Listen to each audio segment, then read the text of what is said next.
ngayon pong month na ito ng March, we have a new series at ang pamagat po ng ating pag-aaralan sa buong ito ay Turning Your Faith into Action. Yan. Sino po dito ang nananampalataya sa Diyos? Yan. Sino po dito ang naniniwalang may magandang mangyayari sa kanyang buhay? Yan. Kapag sinabi po nating pananampalataya, yan po ay paniniwala natin sa mga bagay na hindi nakikita. May mga tao po kasi na, ay ako ay gusto ko makita ko muna. Saka ako mananampalataya. Kasi ako ay to see is to believe. Pero sa Bible, if you want to see miracle and something great coming from God, first thing that you must do is to believe. Maniwala ka muna bago mo makita. Ha? Yan ang tinuturo ng Biblia. Sa tao, dapat, makita mo muna, then saka ako maniniwala. Baligtad. Kay God, maniniwala ka muna. Papaniwalaan mo muna yung mga imposibleng bagay. Then, yung mga imposible ay magiging posible at mangyayari kapag ito ay pinaniwalaan mo. Yung mga tao po na hindi naniniwala, saka pa lang sila maniniwala, pag may nakita na hindi na po pananampalataya yun. Ano? Pag nakita mo na, hindi na siya pananampalataya. Nakita mo na eh. Kaya pananampalataya kasi hindi mo pa nakikita. Now, before we move on sa pag-aaral natin, ay samahan po ninyo sa pagbabasa natin ang salita ng Diyos. Makikita po natin yan sa John chapter 14, verse 12. Sa Contemporary English Version ko ito kinuha. Ang sabi po ng ating Panginoong Yesus, I tell you for certain that if you have faith in me. Kanina daw? If you have faith in me. Kanina daw kay Jesus. Sabi ng ating Panginoong Yesus, I tell you for certain that if you have faith in me, you will do the same thing that I am doing. You will do even greater things now that I am going back to the Father. Sa Tagalog, ang sabi niya, yung sabi ko sa inyo, ang ani Jesus, ang mga sumasampalataya sa akin, sumasampalataya doon sa Kanya, ay makakagawa ng mga bagay na katulad ng Kanyang ginagawa. Grabe, ano? At hindi lang yon, mas matindi pa doon, mas malupit pa sa kinuha ni Jesus ang Kanyang gagawin. Kasi, limited lang yung pag-stay niya dito, samantalang tayo ay mas matagal na mag-stay dito, pupunta na siya sa Ama. Kaya mas malalampasan natin yung mga ginawa, yung mga achievements, yung mga bagay na na-achieve ng Panginoon nung siya pinandito sa mundo. Now, dito ay ipinakita sa atin ng Panginoon that faith is not just a doctrine, faith is not just a teaching, faith is not just a belief, no? Faith is an action. Ibig sabihin, pag sinabing ikaw ay nananampalataya, ay mayroon kang ginagawa. Ang tao kung nananampalataya, hindi lang siya ngawa ng ngawa. Ang tao may pananampalataya ay may ginagawa. Sabihin mo sa iyong katabi, ikaw ba ay nananampalataya? Nauunlad ang buhay mo. Pero kung wala kang gagawin, ibig sabihin niyan, hindi ka talaga totoong nananampalataya. Dahil sa Bible, ang lahat po ng mga nanampalataya, lahat po sila may ginawa. Hindi lang po sila basta naghintay, hindi lang sila natulog, hindi lang sila basta nanunood lang. Kundi sila ay mayroon pong ginagawang hakbang, mayroon silang ginagawang kilos para yung kanila pong pinananampalatayanan ay magkaroon ng kaganapan sa kanilang buhay. So, what is faith? Hindi mo kinakailangang i-search sa Google o itanong sa GPT, what is faith? Let the scriptures or let the scripture interpret the scripture. Hayaan natin na ang magpaliwanag sa atin patungkol sa pananampalataya ay ang salita ng Diyos. Bakit? Dahil ang makapagbibigay ng perfect and right definition ng faith ay hindi ang GPT, hindi si Google, kundi si God. At si God ay nagsalita sa Scripture patungkol sa faith. Ang sabi ng Hebrew chapter 11 verse 1, ang pananampalataya. Ano daw? Ang tito mo dyan. Ang pananampalataya ay katiyakan na mangyayari ang ating inaasahan. Sino dito ang umaasa na gaganda ang buhay niya? Sino dito ang umaasa na ang kanyang anak, kung may anak ka, makakatapos ng pag-aaral? Sino dito ang umaasa na magkakabahay siya ng sarili? Sino dito ang umaasa na siya magkakaroon ng sasakyan? Sino dito ang umaasa na magkakaroon siya ng sariling lupa? Sino dito ang umaasa na hindi ka magre-renta habang panahon? Sino dito ang umaasa na darating ang araw, hindi ka sa nanay mo, sa tatay mo makikitira, bibigyan ka ng Lord ng sariling bahay at lupa? Sabi ng Bible, ang pananampalataya ay katiyakan na mangyayari ang ating inaasahan. Sabi natin, mangyayari! Lahat ng inaasahan mo, mangyayari yan! Sabi, ang pananampalataya ay katiyakan na mangyayari ang mga inaasahan mo at paninindigan tungkol sa mga bagay na hindi nakikita. Ibig sabihin, hindi mo pa nakikita yung bahay mo, hindi mo napakarap tungkol na yung lupa mo, pero mangyayari yan, naninindigan ka, Lord, before the end of this year, Lord, nakikita ko na meron akong bahay, meron akong lupa, meron akong sasakyan, nakikita ko yung aking anak aakyat sa stage, sasabitan ko siya ng medal. That is faith. Hindi pa nangyayari, pero pinaniniwalaan mo na yun ay darating sa'yo. That is faith. Siguro, baka sana, kundi lang anghel ka, pastor. Alam niyo po, mga kapatid, that is not faith. So, kapag sinabi natin pananampalataya, hindi mo pa ito nakikita. Pero pinaniniwalaan mo na parang as if nandyan na siya kahit wala pa. Wala pa yun, pero parang nandyan na. And that is faith. Pinaniniwalaan mo. Tingnan niyo. Ang mundong ito ay hindi gagalaw kung walang pananampalataya na nangyayari. Di ba sabi, ang pananampalataya, paniniwala sa isang bagay na hindi nakikita. Yung mga bagay na inaasahan mo ay mangyayari. Halimbawa, pagising nyo po ng gabi, di nakapatay ang ilaw, madilim. So, ano po nang gagawin ninyo? Anong gagawin po ninyo? Isuswitch ninyo ang ilaw. Ngayon, ganito ba? Nagdududa ba? Baka walang ilaw. Baka hindi sumindi. Sisindi kaya ang ilaw? Baka hindi. Bakit mo isuswitch on ang ilaw? Dahil alam mo, panatag ang loob mo sa puso mo, na kapag ka ipinush mo yung switch sa on, automatic, naiilaw yun. Nakita mo na ba ang ilaw bago mo mapindutin yung switch? Hindi pa. Pero pinaniniwalaan mo, kapag itong switch na ito, pinindot ko, tiyak, magkakailaw. Naintindihan nyo na ang faith? Ibig sabihin, wala pa siya, hindi pa siya nangyayari, pero pinaniniwalaan mo na ito ay nangyayari. Ganun ang faith. Halimbawa po, kayo po ay maliligo. Ngayon, walang laman yung timba. Walang tubig doon sa timba. So, anong gagawin po ninyo doon sa gripo? Pipihitin niyo po yung faucet. Ganito ba kayo? Mag-isip, pag pipihitin, ikaw muna, baka walang tubig na lumabas pag pinihit ko. May tubig kaya? Baka wala. Ganun po ba kayo? Hindi eh. Panatag ang loob mo, naniniwala ka, kahit hindi mo pa nakikita yung tubig, pero naniniwala ka, kapag pinihit mo yung faucet, tiyak may lalabas na tubig. Yun po yung pananampalataya. Halimbawa, nananalangin ka, wala pa yung isang bagay na hihingi mo sa'yo, pero nagpe-pray ka, Lord, bibigyan mo po ako ng ganito. Lord, ang anak ko po, makakapasa. Hindi pa nga siya nag-e-exam, pero nagpe-pray ka, nag-provide ka. That is faith. Nananampalataya ka. Kaya mo ginagawa yun dahil may faith ka. Pero yung walang faith, ay huwag na. Ayaw mo i-switch ang ilaw. Baka walang sindi. Sayang lang ang pagod ko. Di ba? Ganon.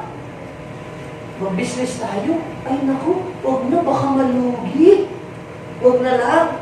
Alam niyo po, mga kapatid, na ang mundong ito ay hindi talaga gagalaw kung walang pananampalataya.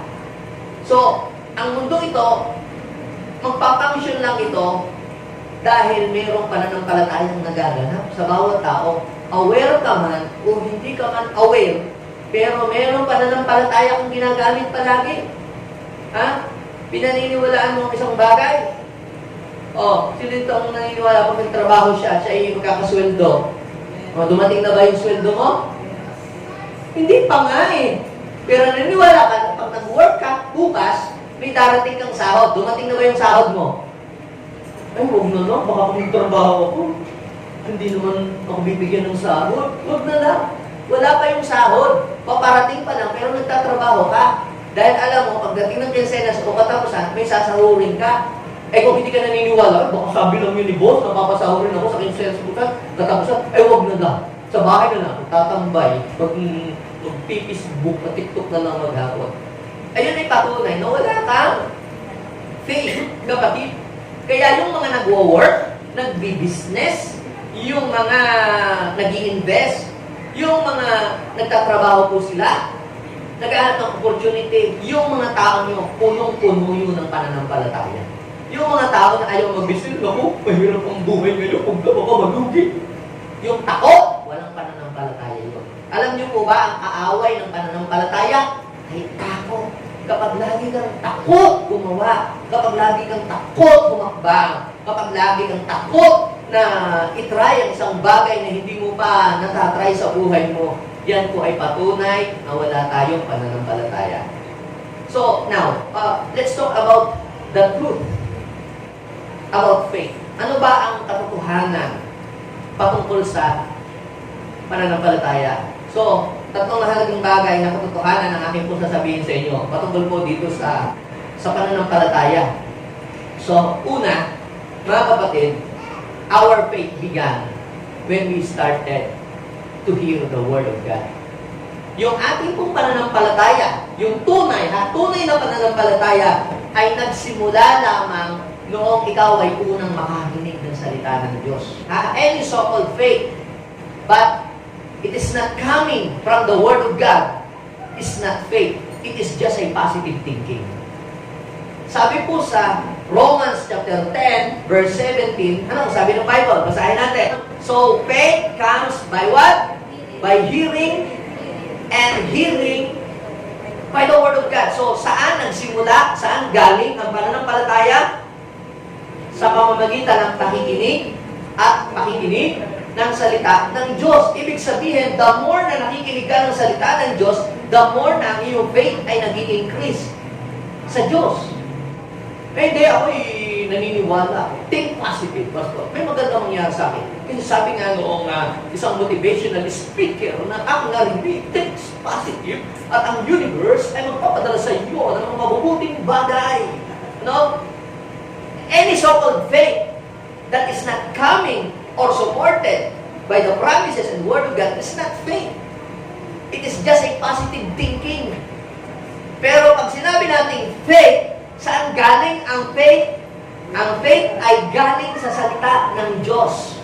Ang tunay na pananampalataya ay isinisilang lamang, ipinapanganak lamang kapag narinig mo na ang salita ng Diyos. Kung hindi mo ba naririnig ang salita ng Diyos, ang bagay patungkol sa Diyos, maaaring ang akala mong faith ay hindi pa yung faith. It is just a positive thinking. Dahil ang sabi ng Bible, faith comes by hearing, and hearing by the Word of God. So, ibig sabihin sa pamamagitan ng pakikinig ng salita ng Diyos, ang ating pong faith ay nag-i-increase. Ang ating pong faith ay nadadagdagan. So, real faith comes by hearing and hearing the Word of God. So, real faith began when we first hear the Word of God. Kailan mo ba narinig ang salita ng Diyos? Akala mo nga nun, hindi ka mahal ng Diyos eh. Akala mo nga nun, hindi ka kaya patawarin ng Diyos kasi ang dami mong nagagawang kapalpakan, kamalian sa buhay. Akala mo nga, walang Diyos noon eh. Akala mo nga, hanggang ganyan ka na lang eh. Pero nung marinig mo ang salita ng Diyos, wow, may maganda pa ng plano si Lord sa aking buhay. At nagsimula kang manampalataya. Aba, effective. Nung pinaniwalaan mo ang salita ng Diyos, na iba yung takbo ng iyong buhay. So, we receive our salvation through faith. We have received Ito yung pangalawang truth about faith. We have received our salvation through faith. Natanggap lamang natin ang kaligtasan sa pamamagitan ng ating pananampalataya. Dati, nung hindi pa tayo nakakarinig ng salita ng Diyos, so wala pa tayong faith, and because of that, tayo po ay hindi pa saved. So, ang kaligtasan ay dumating nung marinig mo ang salita ng Diyos kasi nanampalataya ka sa Diyos. Akala mo nun, basta ako'y walang inaargabyadong tao, ako'y mabait, ako'y matulungin, ako'y papasok sa langit, ako'y tatanggapin ng Diyos sa kanyang kaharian. So, ibinibase natin ang ating kaligtasan sa pamamagitan ng ating mga mabubuting gawa. But, salvation will not receive through your good works or through membership sa pamamagitan ng pagmimiyembro sa mga relihiyon. Hindi po doon na kukuha ang kaligtasan or salvation. Ang salvation ay matatanggap mo lamang kapag ikaw ay nanampalataya kay Jesus. Kapag ikaw nanampalataya. Ang sabi ng Ephesians chapter 2 verse 8 and 9, dahil sa kagandahan loob ng Diyos, naligtas kayo dahil sa inyong pananalig sa Kanya, at ang kaligtasan iyon ay hindi galing sa inyo, yun ay buhat sa Diyos. Hindi dahil sa inyong mabubuting gawa. Ngayon, sinabi ng Pedro doon sa 1 Peter chapter 1 verse 9, sapagkat ang tinanggap ninyo ang bunga ng inyong pananampalataya, ang inyong kaligtasan. So, ibig sabihin, kung ikaw ay manampalataya kay Jesus, anong nangyari? Unang nangyari sa'yo, ikaw ay nasave. Doon ka palang nasave. Kailan yon? Nung tinanggap mo si Jesus as your Lord and personal Savior, pinanampalatayanan mo na siya ang bugtong na anak ng Diyos, pinanampalatayan mo siya tagapagligtas, pinanampalatayan mo siya namatay, pero siya muling binuhay ng Diyos. So, ang tawag po doon, pananampalataya, kasi hindi mo naman nakita. Nakita mo ba siya nabuhay? Hindi. Nabasa ko sa Bible, sabi nabuhay siya. Si Buddha nga, namatay din. Hanggang ngayon, patay. Si Felix Manalo, nabalita ko, namatay din. Hindi patay din. Patay pa rin. Si Confucius, si Joseph Smith, nabalita ko, namatay din daw. Pero, nabalitaan ko, si Jesus namatay din. Hindi ko nabalitaan, nabasa ko sa Bible. Pero ang maganda nito, nung namatay si Jesus, after 3 days, biglang nabuhay ulit. At yun daw, nananampalataya kay Jesus, bubuhayin din. Kaya ako nananampalataya sa Kanya. Kaya, pag ako namatay, mabubuhay ulit ako doon sa Kanyang piling. So, that is faith. Ibig sabihin, pinaniniwalaan mo. Ano ang pananampalataya? Ang pananampalataya daw ay paniniwala ang mangyayari ang mga bagay na inaasahan natin at paninindigan patungo sa mga bagay na hindi nakikita. So, ang tao may pananampalataya, may matibay na paninindigan na mangyayari ang kanyang pinaniniwalaan. Amen? Amen. So, ano ang katotohanan patungo sa pananampalataya? So, ang real faith began when we first hear the Word of God. Pangalawa, we have received our salvation. Kailan? Noong tayo po ay manampalataya sa ating Panginoon. Ito po yung pangatlong katotohanan, mga kapatid. Ano yun? The evidence of faith. Sino dito nananampalataya kay God? Sino dito naniniwala papasok siya sa langit? Sino dito naniniwala na siya ay ligtas nung tinanggap niya si Jesus? Dapat makita yon sa buhay mo. Dapat mayroong manifestation, makita ebidensya. Sabi nga ng iba, asan ang resibo? Patingin nga. Naalala ko ipapaayos natin yung sasakyan na aksidente. Meron daw gagawa. Para sagutin ng insurance. Dapat ay may resibo na talagang yung pinagawa. Kung wala namang resibo, paano iaano ng insurance yun? So, ano pong ibig kong sabihin? Dapat ay may katibayan. At ano yung katibayan? Dapat, yung pananampalataya mo ay ipakita mo sa iyong ginagawa araw-araw. May ebidensya. So, you must turn your faith into action. Sino dito ang nakatanggap ng mga perks? Sino dito nakatanggap ng mga gift check? Sino dito nakatanggap ng mga gift certificate? So, maaaring yung gift certificate na yan ay yung grocery. Or ano pa ba yung mga, sa mga gift certificate yung mga masahe-masahe, or libreng sakay sa kung ano-ano. So, yung mga tinanggap ninyo is just a paper, a promises, na kapag yun ay dinala mo sa grocery or sa tindahan kung saan mang galing yung gift check na yun, ay may makiklaim kang reward. Pero kung yun ay nasa kamay mo lang, hindi ka pupunta sa mall, hindi ka pupunta sa massage, sa milktihan, kung saan naka-address yung gift check na yun, mayroon ka bang makiklaim na kung ano man? Wala. So, you must turn your gift check, your perks, into what? Into cash or into items. Para yun ay ma-enjoy mo. Alin? Yung mga gift check na yun. Kung sinasabi mo may pananampalataya ka, nananampalataya ko, ako papasok na sa langit, ako may buhay na walang hanggan, dapat makita yon sa iyong ginagawa araw-araw.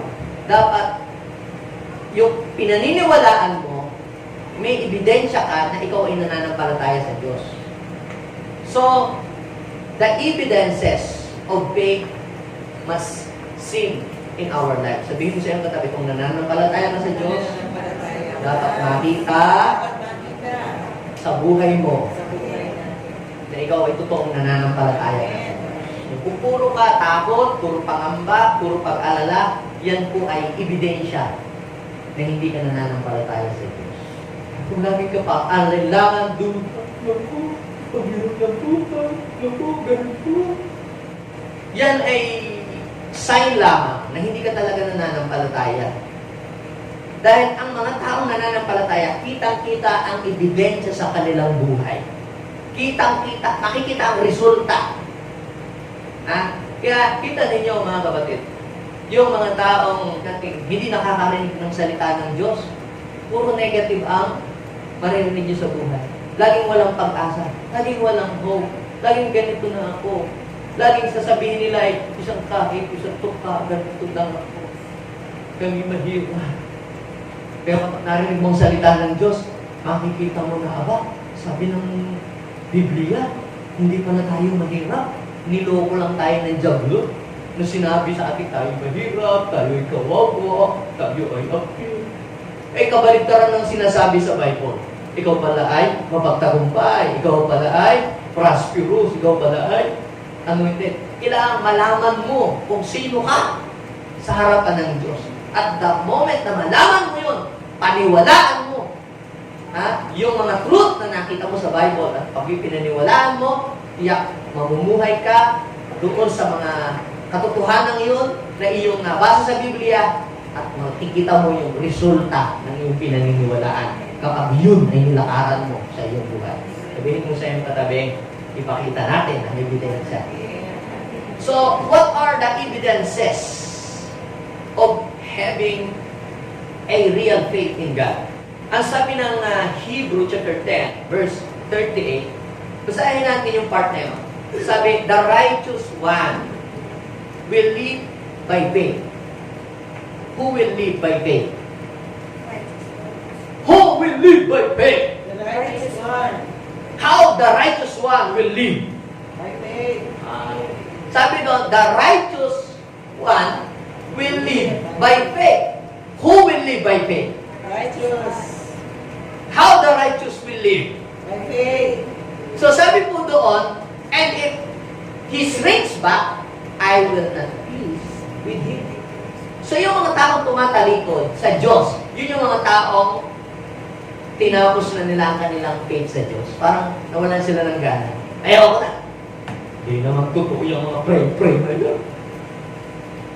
5 araw na ako na mag-pray. Wala naman yan. Buti nga, 5 araw ka palang naghihintay. Sabi nga, 20 years na nag-pray kami na magkabahay eh. Kung pa 20 years pa kami tinugon ni Lord eh. Hindi kami nawala ng pag-asa. Buti nga, ikaw, isang linggo ko palang nag-pray eh. Si Abraham na 25 years nag-pray eh. na magkaroon siya ng anak.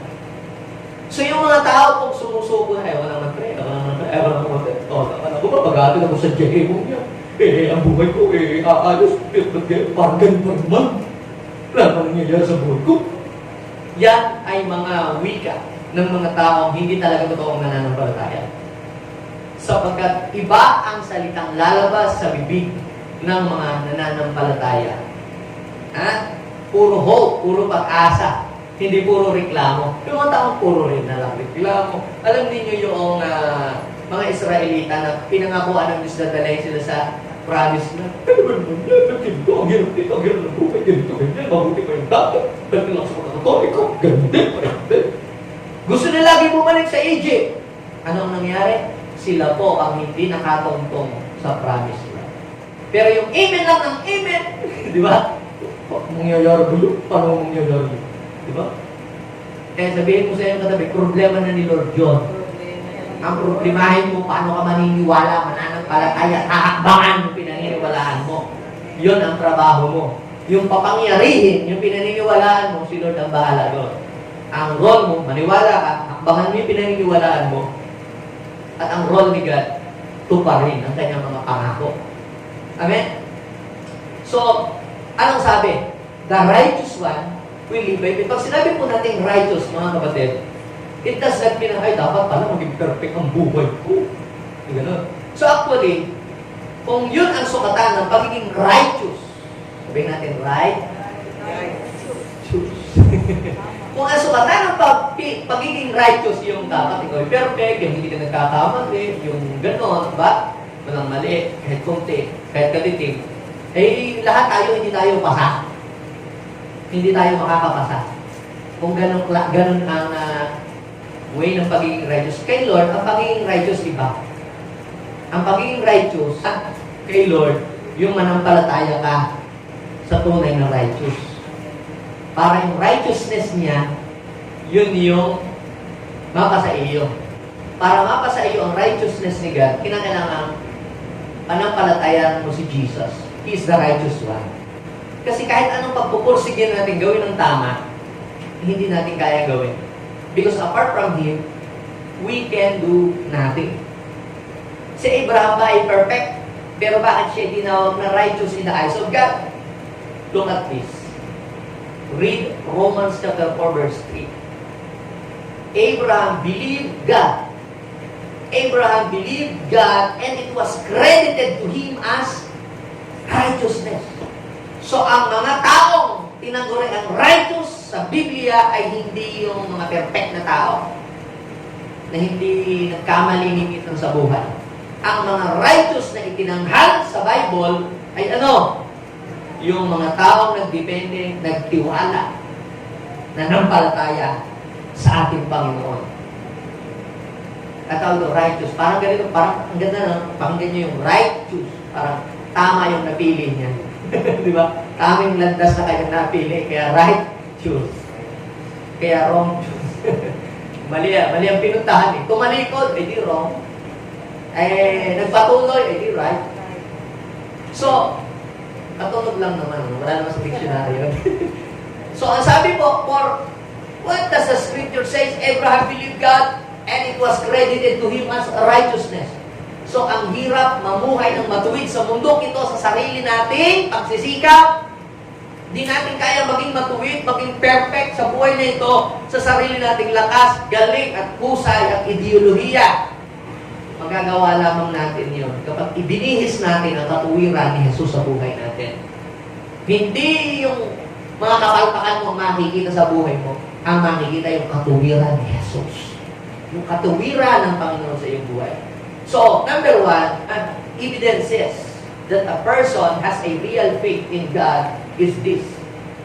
The person who lives by faith is the one who live in a way that pleases God.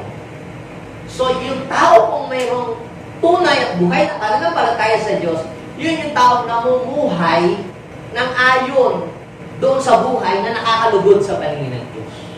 Ano ba ang buhay na nakakalugod sa paningin ng Diyos? Abraham obeyed God and God pleased with Abraham. Jacob worshiped the Lord and the Lord pleased with Jacob. Abel offered the best offering to the Lord and the Lord was pleased with him. So ano pong ibig kong sabihin dito? Kaya ka namumuhay ng kalugod-lugod sa Diyos dahil nanampalataya ka, kahit hindi mo nakikita ang Diyos, yung Diyos nakatingin sa'yo sa mga ginagawa mo. At kung ikaw ay namuhay ng ayon sa kalugod-lugod sa Kanya, bagamat hindi mo siya nakikita, pero nakikita ka niya, darating ang araw na ikaw ay Kanyang gagantimpalaan. Kaya ka sumusunod sa Diyos, kahit hindi mo naman nakikita ang Diyos, dahil nananampalataya ka na may Diyos na nakatingin, na darating ang araw, gagantihan ka niya. Diba? Sa mga bagay na ginagawa mo. Ang tawag doon, pananampalataya. Ba't ka tumutulong? Ba't ka nagbibigay? Dahil nananampalataya ka sa Diyos, na ang Diyos ay gaganti siya sa iyo pagdating ng araw. Eh kung wala kang pananampalataya, hindi mo gagawin. Lumakapala ako dyan. Ba't ka mag-worship? Lumakapala ako dyan. Sayang lang ang oras ko dyan. Magsabong na lang ako. Diba? Ganun eh. Nagsugal na lang. Okay, mamasyal na lang. Pero, bakit ka nandito? Bakit mo inuuna siya? Kasi nananampalataya ka sa Kanya. Na kapag inuna mo siya, He will provide all your needs according to His riches. May faith ka. Yung mga walang faith, ang tingin nila sa pagdalo, nag-uubos lang ng oras. Walang faith yun. Pero yung may faith, ito yan. Lord, pag nakatagpo kita sa araw na ito, maganda ang mangyayari sa akin. Yan yung week na ito. Pag ako nag-worship kay Lord, ngayong linggo, yes, may mga pagsubok, may mga problema, pero ma-overcome ko lahat ng temptation. Bibigyan ako ng Lord ng lakas. So, anong ibig sabihin? The person who live by faith lives in a way that pleases God. Nakakatuwa kay Lord ang mag-worship. Nakakatuwa kay Lord yung mag-offering. Nakakatuwa kay Lord yung makipagkasundo ka sa iyong kapwa. Di ba sabi ng Bible, pag hindi daw ako nagpatawad, di ako papatawaran ng Diyos, kaya papatawaran ko na yung mga samahan loob sa akin. So, ang tawag po doon ay demonstration ng faith. May faith ka. Kailangan di ako manloloko ng kapwa. Hindi ako gagawa ng kasalanan na kung magkamali man ako, maghihingi ako ng tawad. At itutuwid ko, ayusin ko aking buhay. Bakit? Ba't mo ginagawa yun? Kasi nananampalataya ko kahit hindi ko nakikita ang Diyos, pero ang Diyos nakatingin sa akin. And that is faith. So, pansinin ninyo mga kapatid ha. Tingnan nyo. Hebrew chapter 11 verse 2. Basahin ninyo po yun. Pinalugdan ng Diyos ang mga tao doon muna dahil sa kanilang pananampalataya sa Kanya. So, bakit daw na-please ang Diyos doon sa mga tao? Even though they are not perfect, hindi sila perfecto. Si Abraham, nakabuntos ng katulong. Hindi ko sinasabing mambuntis ka rin ng katulong. Si David, na hulog kay Bathsheba, gawa siya ng kasalanan, adultery, hindi ko sinasabing gayahin natin yun. Ang sinasabi ko, bagaman sila'y dumaan doon, pero hindi sila bumitaw ng kanilang pananampalataya sa Diyos, kaya yung naging ending ng buhay nila naging maganda. So, ibig sabihin, ang resulta ng pananampalataya sa Diyos ay maganda. Nagawa nila pa rin makapabuhay na napiplis ang Diyos sa kanila. Bakit? Dahil po sila ay nanalig sa Diyos. Kaya sabihin mo sa iyong katabi, kung gusto mo maging kalugod-lugod ang buhay mo sa Diyos, magsimula kang matutong manampalataya sa Diyos. Yung mga nag-worship palagi, nananampalataya sa Diyos. Yung nagbabasa ng Biblia, nananampalataya sa Diyos. Yung nakikinig ng salita ng Diyos, nananampalataya sa Diyos. Dahil alam mo, kapag ginawa mo yun, may magandang bagay na mangyayari sa buhay mo. So, the person who lives by faith and lives in a way that pleases God. So, Hebrew chapter 11, verse 6. It is impossible to please God without faith. So, gusto mo bang ma-please si Lord? Matuwa ang Diyos? Kalugdan ka ng Lord? Ikaw ay manampalataya sa Kanyang kakayahan. Hindi yung nagdududa ka palagi. Kaya ng Lord yun. Hindi. Dami namang nagpe-pray. Mapansin kaya ng Lord yung aking pagdadasal. Ay, posible naman. Na makapagtapos ako ng doktor. Wala naman kahit isang doktor sa amin. Tsaka, ito lang ang trabaho namin. Ibig sabihin yan, hindi ka nananampalataya. It is impossible to please God. Hindi natutuwa ang Panginoon. Para sa sabihin, bakit? Hindi ko ba kaya kayong i-bless? Nagawa ko nga ang mundo, yung pangkailangan mo, hindi ko kaya i-provide.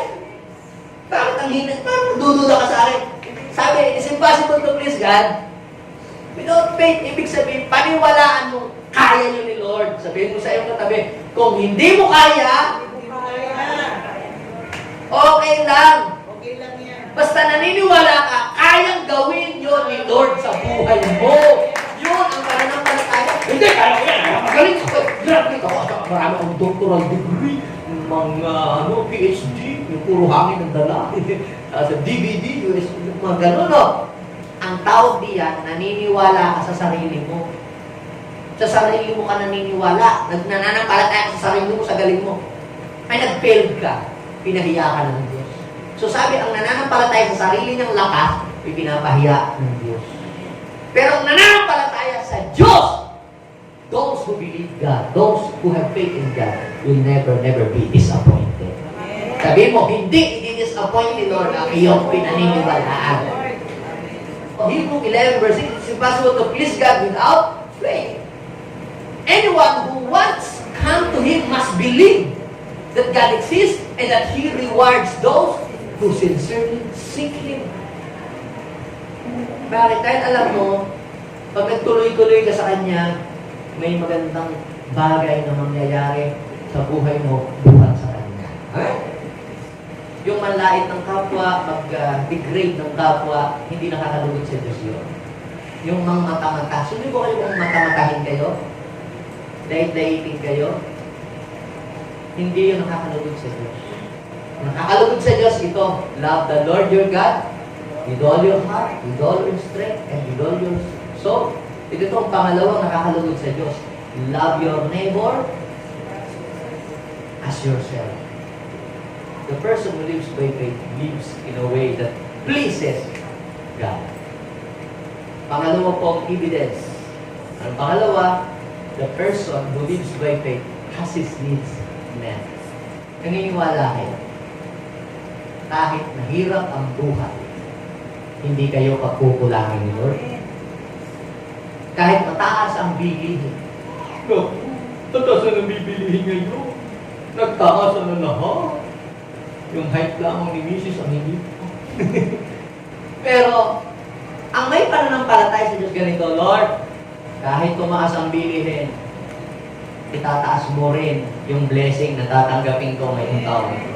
Ang tawag doon ay faith. Eh ano kung tumaas?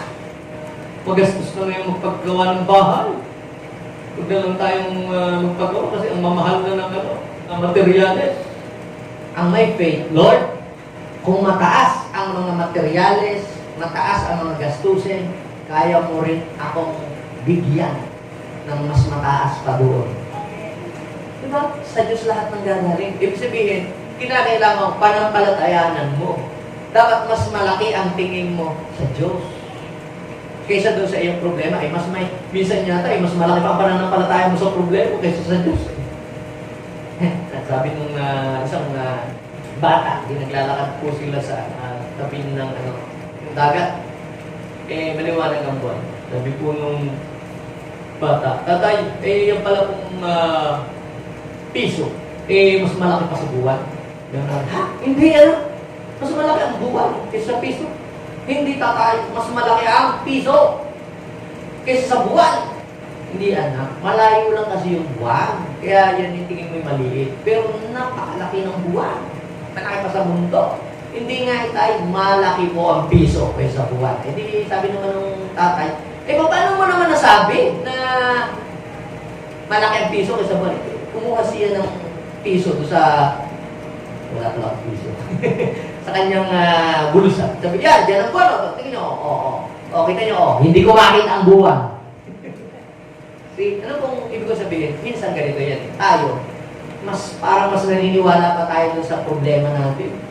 Mas naniniwala pa tayo dun sa mga negatibong bagay na darating sa buhay natin kaysa dun sa mga magagandang bagay na gagawin ng Lord sa atin. Alin ang mas pinaniniwalaan mo? Yung mga pangit na darating o yung magagandang darating? Eh kung nananampalataya ka sa Diyos ganito, Lord, walang famine. Lord, walang sakit. Walang pagkukulang. Kung may pagkukulang kang nakikita, I not live by what I see or hear. I am believing doon sa mga bagay na sinabi ng Diyos sa kanyang mga salita. Kasi minsan, mali ang ating pagkaintindi doon sa living by faith. Alam mo, Mare, ganito lang kami ang buhay namin, simple lang. Mahirap lang kasi alam mo naman, kami ni Mister, living by faith lang kami. Akala natin, pag sinabing living by faith, yung walang trabaho, walang ginagawa, mahirap lang, umaasa lang, namamalimos. Hindi ho yun ang living by faith. Ang tawag ho doon, walang faith. Akala natin, napaka-humble niya, tapos yun ang faith. Hindi yun ang faith, mga kapatid. Sabi po ng Lucas, chapter 12, tinuruan niya ng faith ang kanyang mga disciple. Kaya sinasabi ko sa inyo na huwag kayong mabalisa tungkol sa inyong mga pagkain para mabuhay o tungkol sa damit na ibibihis sa inyong katawan. So, ibig sabihin, marami pong tao ay masyado po silang nadidepress, nai-stress, nag-worry about sa kanilang mga gagastusin sa araw-araw. And because yun ay lagi nilang iniisip, kaya po sila nabubuhay sa takot. Paano na kami? Paano na? Ganon. Pero sabi ng Panginoon, sapagkat ang buhay daw po ay higit na mahalaga kaysa pagkain at sa katawan. Ang katawan kaysa damit. So, tingnan ninyo ang mga uwak. Nagbigay ang Panginoon ng example, tingnan niyo mga uwak. Hindi naman sila, wala naman sila mga bodega, hindi naman sila nagtatanim, hindi sila nag-aanin, wala silang kapanin. Pero pinakakain sila ng Diyos. Ay higit daw kayong mahalaga kaysa mga ibon. Kita niyo, sino makapagpapahaba sa inyo ng inyong buhay? Ng isang oras man lamang sa pamamagitan ng pagpangamba o pag-aalala. So, yung palang worry, nakakamatay. Sabihin mo sa iyong katabi, gusto mong humaba pa ang buhay mo? Huwag kang mag-worry palagi. Diyo sabi, sino ang makapagpapahaba? Kaya kita nyo, ang dami ngayon ng mga nagkakaroon na ng cancer, di ba? Nauso na yung mga cancer, pati bulsa, nagkaroon na ng cancer. Lagi yun ba, nag-worry lagi silang may takot. Pero kung gusto mong humaba ang buhay mo, manampalataya ka. Okay? So, kung hindi ninyo magagawa ang ganong kaliit na bagay, bakit nangangamba kayo tungkol sa ibang bagay? Yan po yung sign. Yung lagi ko na nag-aalala, lagi ko na parang takot, paano na kami? Ganyan. Yan ay sign na hindi ka na nanatagal. Kung ikaw ay laging controlled by fear, ang buhay mo hindi ka paangat. Ang buhay mo ay sinking, not soaring. So, tingin nyo, sa verse 28, basahin po natin mga kapatid. Kung dinaramtan daw po ng Diyos ang mga damo, hindi halimbawa ng Panginoon yung mga damo sa parang, mga bulaklak, pinapaganda ng Panginoon, ay yung mga yan, sinusunog din naman pagkatapos na tuyo kailiit ng inyong pananampalataya sa Kanya. So, ibig sabihin, paniwalaan mo yun. Kung inyong mga uwak mahal ng Diyos. Bakit? Si Jesus pa bumaba dito sa lupa para iligtas ang mga uwak. Kung inyong mga pusa ninyo, mga aso ninyo, talagang wala namang ginagawa yun Nagdudumi lang sa bahay pag uwi ninyo niuwi yung mga buto na Jollibee. Pinoprovide nyo. Sino bang may-ari sa iyo? Sabihin ko siya, sino may-ari sa iyo? Sino ang amo mo? Diba? Bakit ka nagdadala ng mga tira-tirang pagkain sa bahay mo? Kasi ikaw ay amo. At ayaw mo na yung nagdidepende sa iyo, magugutom. Kita nyo ikaw nga nahahabag ka nga sa hayop. Huwag yung hayop, nagugutom. Ay ikaw, pag-aari ka ni Lord. Ikaw ba nanampalataya ka ba kay God? So, ibig sabihin, yun yung sign na pag-aari ka niya. Kung hindi ka naman nananampalataya ka kay Jesus, hindi ka niya pag-aari. Kailangan nagsimulang ikaw ay kanya talagang maging pag-aari nung sinurrender mo na ang buhay mo sa Kanya. Tinanggap mo siya as your Lord and personal Savior. Hindi ka na pag-aari ni Tanin. Pag-aari ka na ni Jesus. At dahil pag-aari ka na ni Jesus, tandaan mo, hindi ka niya iiwan, hindi ka niya pababayaan. Palakpakan natin siya. Yung mga aso nga namin, hindi nga namin pinababayaan. Yung mga pusa namin, dating lang dun. Minsan naman, nahuhuli din ng daga. Pero, mas marami yung nagdudumi lang Pero still, we love them. Alam nyo, may revelation dun sila. Kita mo nga yung mga pusa, wala namang ginawang maganda sa iyo. Mas marami pang kalat sa bahay ko kaysa Bihira lang mahulog ka. Pero pinuprovide mo pa ng pangilang. Alam nyo, ganito si Lord sa atin. Hindi naman tayo perfect. Diba? Minsan, dami nga natin kapalpakan. Minsan nga, hindi nga tayo nakapagdadasal. Minsan nga, hindi nga tayo nakakadalo. Pero dahil ang Diyos ay tapat, hindi siya pumapalya na i-provide ang iyong mga pangailangan. Kahit ikaw pumapalyang mag-pray minsan, di ba? Kahit ikaw pumapalya sa pagbabasa ng Bible. Kahit ikaw pumapalya sa pag-attend minsan. Pero huwag namang ugaliin gano'n, ha? Mahiya din naman tayo kay Lord. Si Lord ka, hindi ka pumapalya sa atin, di ba? So, kaya kapatid, ito yan. Anong sabi niya sa verse 29? Basahin natin. Go. Kaya't huwag kayong labis na mag-isip. Kung saan kayo kukuha ng kakanin, iinumin. Huwag kayong mamata. Now, listen. Hindi po sinabi ng Biblia na huwag nang mag-isip. Okay, listen. Listen carefully. Hindi sinabi na huwag na kayong mag-isip. Anong sinabi ng Bible? Yung, kaya ba? Kaya nga ako hindi nag-iisip. Kasi sabi ng Bible huwag daw mag-isip. Hindi. Kasi ganito din eh. Yung hindi nag-iisip at yung labis nag-iisip, yung both extreme is not good for us. Yung hindi nag-iisip at yung sobrang pag-iisip ay hindi makakabot sa atin. Kung mag-iisip ka, huwag naman yung sobra-sobra ka na hindi ka na makakatulog na dahil sa pag-iisip mong yan na-praning ka na. Yung labis na yun na pag-iisip. Siyempre, mag-iisip ka rin naman, ano bang iluluto ko bukas. Pero huwag naman yung to the point na hindi ka na mapagkakatulog, ano mag-uulam, bukas. Matulog ka na, bukas mo na lang yan problemahin. So, sabi po doon kaya huwag kayong labis na mag-isip. Yung lahat pala ng sobra, hindi maganda. Ha? Dapat kung mag-iisip kayong balance lang. Okay? So, tingnan niyo sa verse 30, basahin po natin. Ang mga bagay nito ang pinagkakabalahan ng mga taong di nananalig sa Diyos. Kaya kita nyo, hindi sila nag-attend ng church. Kahit linggo, naghahabol pa rin ng mga kung ano, hinahabol ng habol. Kasi, pastor, alam nyo naman, pag linggo lang kalakas ang bentahan dyan. Ganon. Kumbaga, mas inuuna po nila yung ibang mga bagay. Kasi iniisip nila na yun yung tanging paraan na gagawin nila para matugunan ang pangailangan. Pero sa Panginoon, baligtad. Uunahin mo muna siya. Kung nananampalataya ka sa Diyos, uunahin mo muna siya. Sabi doon, ang mga bagay na ito ang pinahalagahan ng tao din na sa Diyos. Sabi doon, alam na ng inyong Ama ang pangailangan, na alam niya na niya ang pangailangan ninyo at kailangan niyo ang lahat ng iyon. Pero meron siyang requirement. Alam na pala, ba't hindi pa niya ibibigay? Ano ang sabi? Ganito, pansinin ninyo, ha?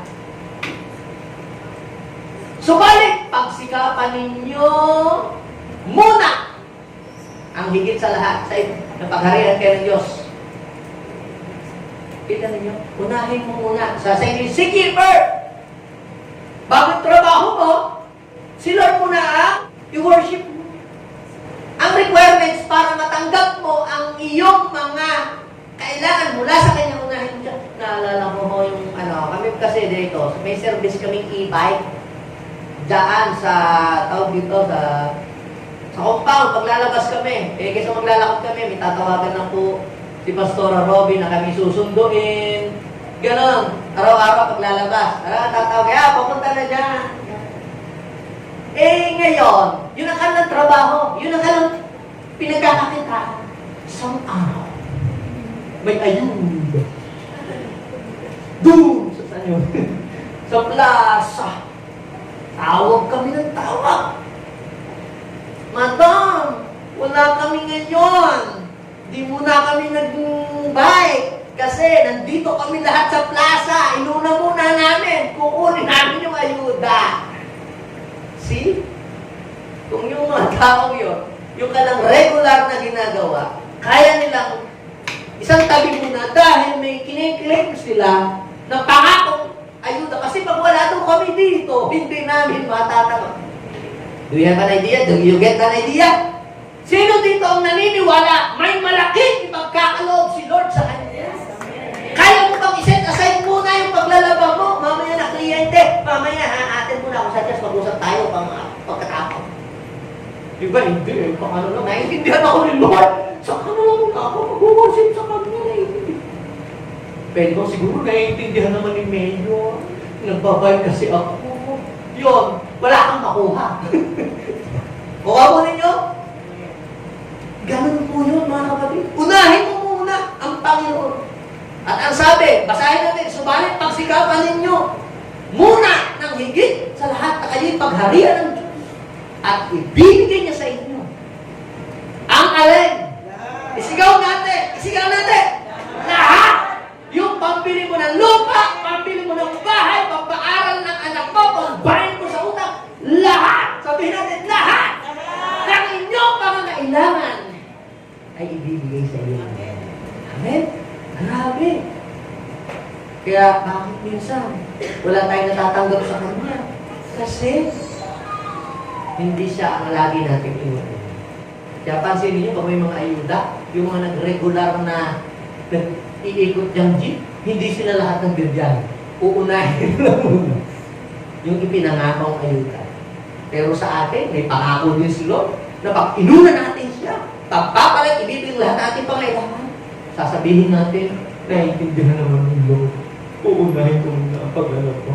Kaya lahat na, sabi niya, unahin mo ang Panginoon, lahat ng bagay, ibibigay siya. Inuna mo ang paglalaba, kaya lahat ng maruruming damit, lahat ng labay, idinagdag niya. Hindi maubos-ubos ang labay. Now, last, the person who live by faith lives in a way that he pleases God. Pangalawa, the person who lives by faith has his needs met. Ang talagang taong masabing living by faith, lagi ang kanyang pangangailangan, makikita mo, hindi siya pinagkukulang ni Lord. Sobra-sobra pa nga. May abundant supply siya. Kagaya ni Abraham ni Jacob. Lahat sila nananampalataya sa Diyos, pero hindi sila pinaghirap. Ibig sabihin ganito, ang nananampalataya, tunay yung panampalataya sa Diyos, sasagana ang kanilang buhay. Amen?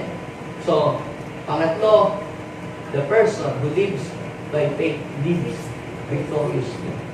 Mapapansin nyo ang isang taong may pananampalataya, kumustahin mo, kumusta ka na? Yung wala pananampalataya, eto, buhay po, naghihirap. Gaya pa rin ang dati. Meron ko ba dyan? Magkano man? Yung mga ganon, laging ganon. Laging puro kawalan, puro kakulangan.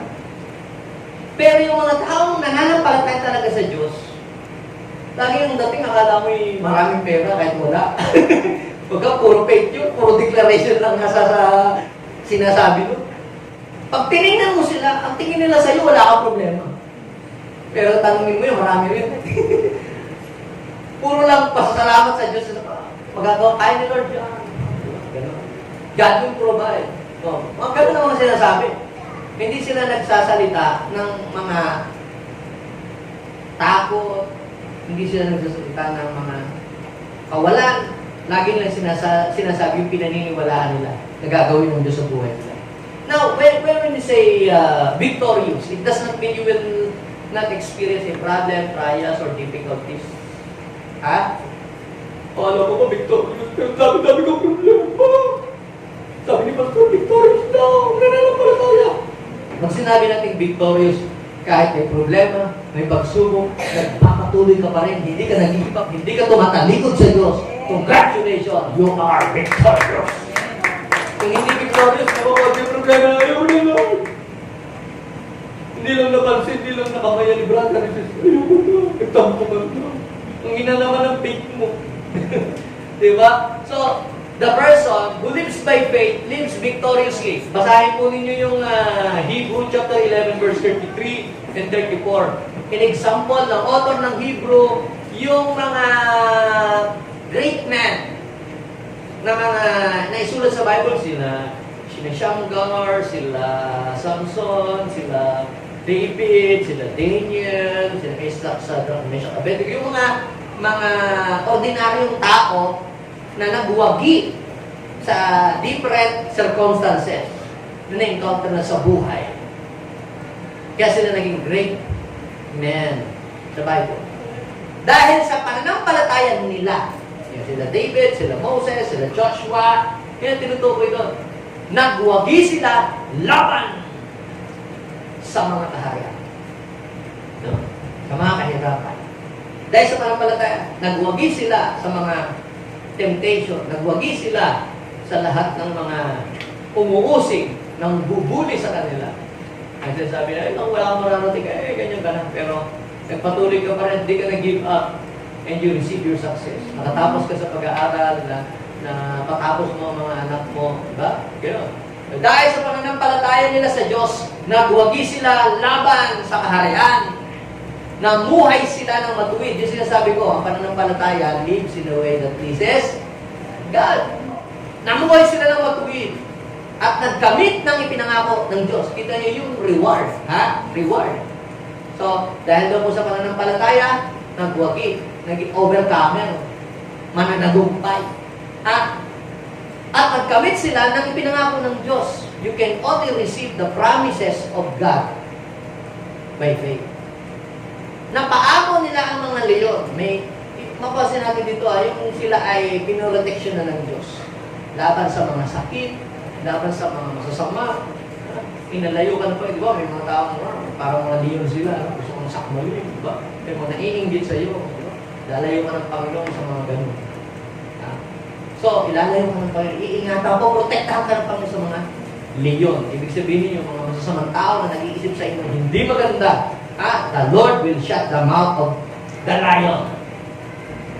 Look at that verse. Ang sabi po dyan, sa verse 34, napatay ang nag-aalab na apoy. Yung mga matitinding problema, kaya mong masolusyonan mga yan. Nakaligtas sila sa tiyak na kamatayan. Yung nakasurvive tayo lahat sa pandemic. So, praise God. Hallelujah. Buhay pa tayo. Dahil sa pananampalataya sa Diyos, yung iba naman kaya namatay sa, hindi sa COVID, sa takot. Dahil may plano ko sa buhay ko, hindi pa ako mamamatay, nabuhay tayo ngayon. So, sabi ko, nakaligtas sila sa tiyak na kamatayan, sila'y mahihina. Sabihin mo sa iyong katabi, hindi naman pala sila iba sa atin. Parehas din pala sila natin. Sabi mo din sila'y mahihina, ibig sabihin may weakness din sila. Nagkamali din sila ng desisyon sa buhay, pero hindi sila nag-give up, hindi sila sumuko. Natuto sila sa kanilang pagkakamali. Sila'y mahina, ngunit binigyan ng lakas upang magiting sa digmaan. Kaya natalo nila ang buk ng mga kahirapan. Sinong din naniniwala matatalo niya ang kahirapan? Amen. Matatalo niya ang pagsuko. Matatalo niya ang mga persecution. Matatalo niya ang kahirapan. Magtatagumpay ka. The person who lives by faith lives. Tumayo nga po ang mga overcomer, ang mga mananagumpay. May mga victorious ba sa kalagitnaan natin? Sabihin mo sa iyo katabi, mula ngayon, ako'y mamumuhay na may pananampalataya. Our Father, salamat po dahil kami ay tinuruan mo kung paano yung aming pananampalataya may convert namin into action, into reality. Lord, our faith will convert into reality. Pinaniniwalaan, Lord, namin ay mangyayari yan sa buhay namin. God, tumalapit kami sa inyo. Kung may nakita po kayo mga pag-alinlangan, mga pagkukulang, kamalian namin sa buhay, imperfection, we surrender those things. Oh Lord, tawanan niyo po kami kung lagi kami nagdududa, nag-aalala po kami sa mga kailangan namin, na parang as if, ang hina mo, na hindi mo kayang provide. But forgive us. Forgive us, Lord.